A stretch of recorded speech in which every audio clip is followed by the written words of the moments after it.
Hindi na nakauwi ng buhay ang isang pulis na nagbantay sa SONA kahapon. Yan ay matapos siyang magulungan ng truck sa Caloocan. Nasa frontline ng balitang yan si Carol De Asa.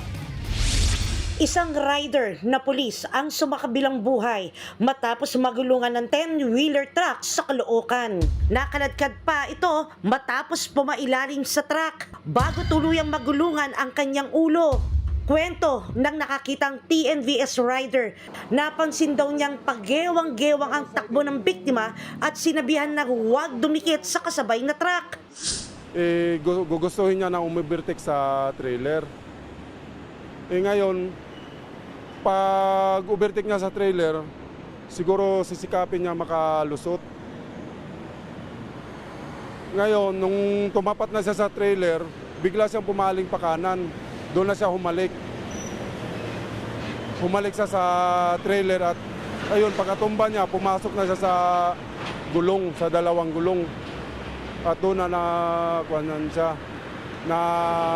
gulungan. Sinubukan pandalhin sa ospital ang biktima pero hindi na ito umabot ng buhay. Kinilala ang rider na si alias Alan, 33 anyos. Galing po siya sa SONA kasi naka-duty siya 24 hours po. Siguro yung pagiwang-gewang na yun, sa sobrang antok niya na, ikaw ba naman mag-duty ng ganong oras tas nakamotor ka, di ba? Magpo 4 years lang siyang naging pulis eh. Siyempre, napakasakit naman po.